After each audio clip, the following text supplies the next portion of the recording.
No mun nimi on Dan Ackers. Mä oon nyt tänään 26-vuotias ja mä oon Espoosta kotoisin. Mä oon suomen ruotsalainen ja nyt on 4 vuoden tietotekkari menossa 5. vuodelle. Mulla kyllä siinä vasta, mulla oli 3 tai 4 tai 5 vastaavaa, kun mut sieltä on kotiin tietokone ja sen avulla pääsin pelaamaan ensimmäisiä pelejä.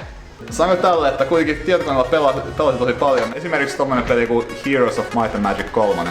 Joku ehkä tuntee. Siihen tykkätään jonkin verran modeja. Toi pikkuveljen kanssa pelattiin niitä ja ekaksi oli vaan omat kentät, sit sen jälkeen tehtiin uudet monsterit sinne ja sit tehtiin vielä vähän muitakin. Ja piti keksiä, nyt täytyy lähteä opiskelemaan jonnekin. No, luonnollisenahan tietenkin ensimmäinen vaihtoehto on silleen, että mä en tiedä mitä mä teen, no lähdetään lekuriksi. Mä olin sit samalla kuitenkin päätin, että kaikki mun varavaihtoehdot, niin tietotekniikka oli luonnollinen 2, koska mä oon koko elämän kuitenkin istunut tietokoneella. Ykkösvaihtoehto ei mennyt tänne, kakkosvaihtoehto oli heittämässä, mä päätin, että no, tänne mennään. Eka vuoden aikana sit keksin, että mä tykkään tästä enemmän, en mä halua lähteä enää lekuriksi minnekään, että sit päätin jäädä. Tässä pitäisi ehkä pohjustaa se silleen, että syy miksi mä en lekuriksi ainakin hakemaan, mä totesin siinä. Mä oon pienestä pitäen huomioon, että silloin kun mä pystyn auttamaan muita ihmisiä, niin mä oon kaikkein onnellisimmillani. Huomasin tässä tänne alalle tullessa, että hei, tietotekniikalla pystyy auttamaan ihmisiä kun ne haluaa kehittyä, niin mä tykkäsin siitä ajatuksesta tosi paljon. Miksi koodikärpät, niin mä olin tossa mun vaihtovuoden jälkeen sain aluksi mahdollisuuden lähteä lukioihin opettaa ohjelmointia. Ja alkoi ärsyttää se, että kuinka lyhyitä jaksoja jokaisella, jota opettaa on, että siinä ei hirveästi jää käteen. Halusin sitten, että hei, mähän voisin ottaa vähän joku 10 jätkää messiä. Kesäaikana pitää niitä 2 kuukautta messissä ja opettaa sen aikana niin mä pystyn. Ja sit mä halusin totta kai myöskin maksaa niille vähän sitä. No, eka tyyppi kun tuli mukaan projektiin, niin totesi, että tää projekti pitää tehdä isommin, jos mä teen tää.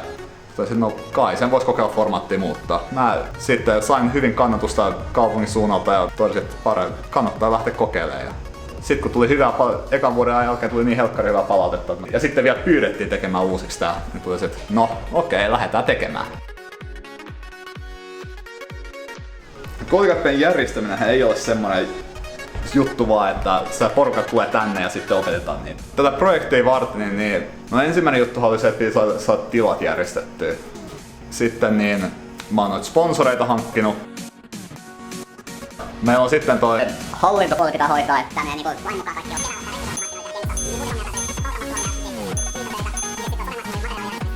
Ja välillä tulee myöskin vasta, että mun täytyy itsekin ohjelmoida jotain.